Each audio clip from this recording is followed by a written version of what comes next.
Bizim şu milletin içinde görüşümüze göre qowluk etjek adam häzir gaty kän. Qow dikkat edin.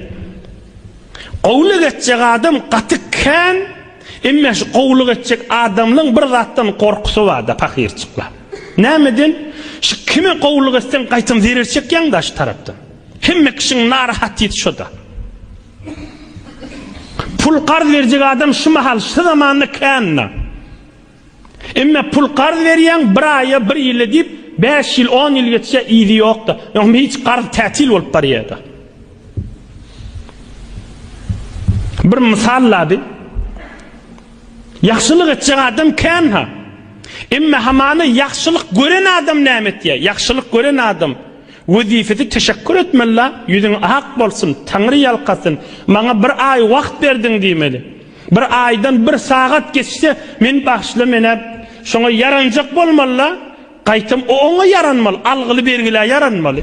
Bolmaýar ki. Oham şondan çyryň bir tätille. Ya yollarda yollyk alan adam motor maşyny mindirjek adam kän, mindirmeden gorkugly mindirip bolanakda. Gaýtym zererleri görýär. Adam pakirliğin canı yoktu. Ya öz yaxşılığını kärrek yetiriverse tarap hiyal ediyor, şun vazifesi mukadiye. Bir aylık bir saklap bämon vazifesi olur yani.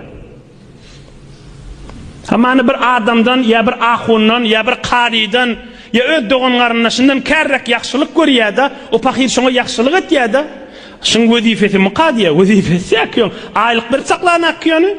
Näme diýip wezifesi bolmalyň? Yaxşylyk ediberseň, tarap soňam senden algyly bolýar, adam pakirliň ýene jany ýokda, eş yaxşylyk etseň, gaýtym men içinden dererçek ýan men diýdi. Hatta öz dogundan, hatta öz gaýnynesinden, gelininden yaxşylyk ediberse, pakir ýerinin olukon dereri görýär. Ýoksa Hudaýa şükür yaxşylyk etjek adam kän hanyl. Elhamdülillah. Teşekkür etmeye ya teşekkür de gerekke zerer yetirmese olacak. Şu yaxşılık görenine yaxşılık etip bolsa olacak.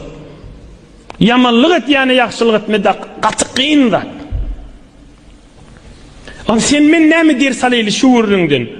Sen aydiyan da şu urrün näme deyip kıygırıp aydı otin. Ey yaş oğlan, ey hacı dede, ikimide ders şu urründen, stadından. Öz yaxşılığın et, hiç kimden teşekkür intizarın bolmasın, ahiratım deyip et. Tamam. Yaxşılığın et, teşekkür, şu bana Tanrı yalqısın diýsin deyip intizarın bolmasın. Özün rahat et. Hudaý üçin diýen, şun teşekkür gerek däl, niyazım yok. Şun teşekkür intizarın bolsa, o ýürüň agyrt ýaşaýdy ýyksyn seni. Sen yaxşılığın beraberine yamanlık köküdiyadi, tarafı yıkıyadi, onun narahatçisi. Onun almalı dersi, sen yaxşılığın et, Allah için ettim, o taraf teşekkür eder, yani kadırdani eder, Tanrı yalqasın deyse deysin, deymesin deyip de sogabın et. Öz kıyamatın, öz nurun, öz ameli salihin olup kalsın.